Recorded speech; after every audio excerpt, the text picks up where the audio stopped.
I'm sure you heard of this issue of Merry Christmas. Did you hear it? You heard it. Oh, so people started saying, Mufti Menk said you shouldn't say Merry Christmas to the Christians. I'm sure you heard that. Why do you want to just take a small piece of the statement and hold it out like this and make it seem like we are people who do not believe in, you know, a multicultural coexistence, multi-religious coexistence and so on? Let me tell you, I was asked about it recently in Singapore. And the reason I'm making mention of this is to show you that, look, we're not stupid.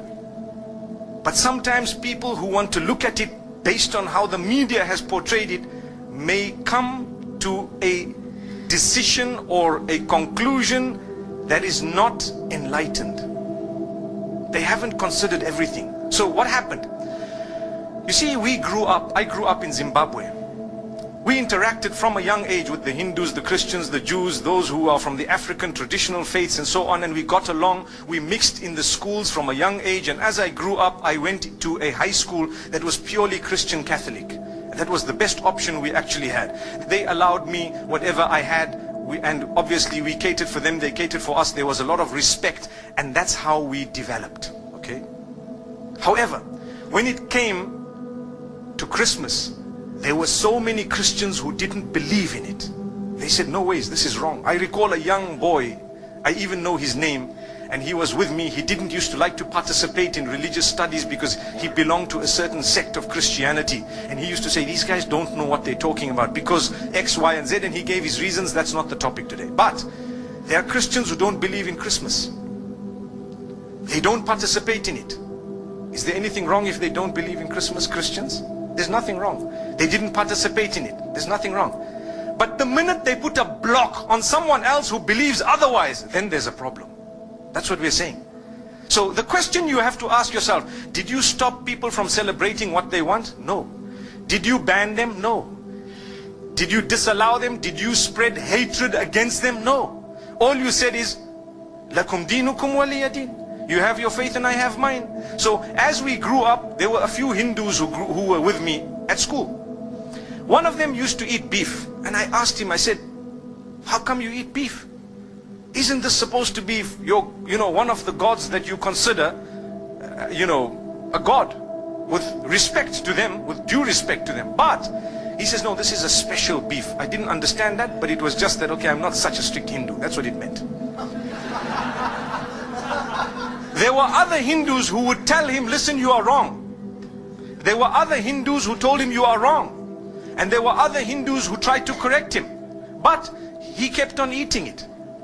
And then when it came to Eid al-Adha of the Muslimin, they would never congratulate us. Why? Because we are sacrificing or slaughtering their God, so to speak. We never ever felt bad. Don't expect, and please don't expect a Hindu to tell you Eid Mubarak at Eid al-Adha. Respect them and understand that what you are doing is blasphemous to them, but they've allowed you to continue. It doesn't mean they hate or they are intolerant. It just means that they believe differently and they have a separate system of belief, and it would be insulting to them to actually come onto this side here and tell you, look, as much as you're cutting my God, but well done, welcome, enjoy it, enjoy that. You don't expect it. Come on, use your brain.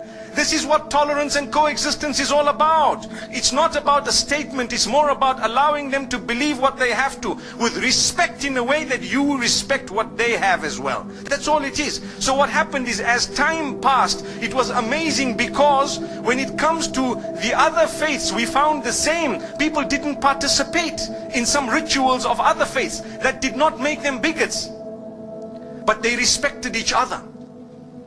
There was a young man who became a Muslim from the Hindus. The day they were, when they die, what happens is they burn the body. They cremate that body. So this young man, his father had died, and they were cremating the body, and they asked him as the oldest son to actually light the fire.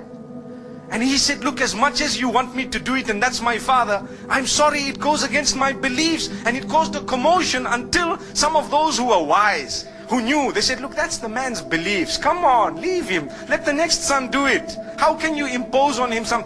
The idea is to coexist with your difference. That's what makes you a rainbow nation. That's what it is. But you don't shove your opinion down the throats of others. Just like now, in the Western world, they are banning you from covering your hair in some countries.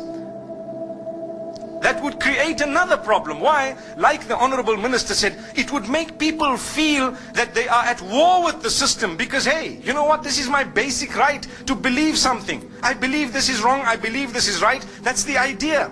So, from among the Muslims, there are those who believe that it's okay to participate in Christmas.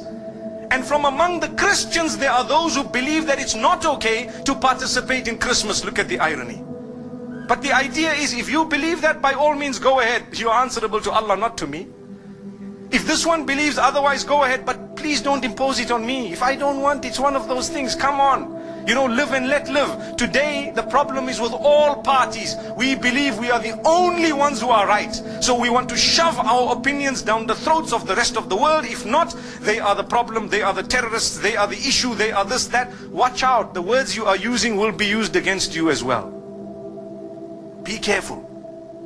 So this is why we say, as I grew up, still we used to sit and eat together as young boys.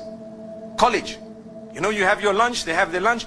We knew that if you have a beef burger, please don't offer it to the Hindus. It's insulting. It's blasphemous. They would actually feel so hurt. Don't. Would you ever, if you have Hindu friends, actually tell them, hey, have some beef? I don't think so. Exactly the same could be said about pork and the Muslims. Do you agree? Imagine if your friend says, just as a pork burger, come on, bacon tastes nice, you know, come on, you know. How would you feel? They respect you, you get along with them, you build the nation, you contribute towards the building of the nation together. Do you know that? But you have different dietary restrictions which are respected. So, this is something that we need to talk about. It's got nothing to do with this person is intolerant. There is a big difference between difference of opinion and intolerance. Very big.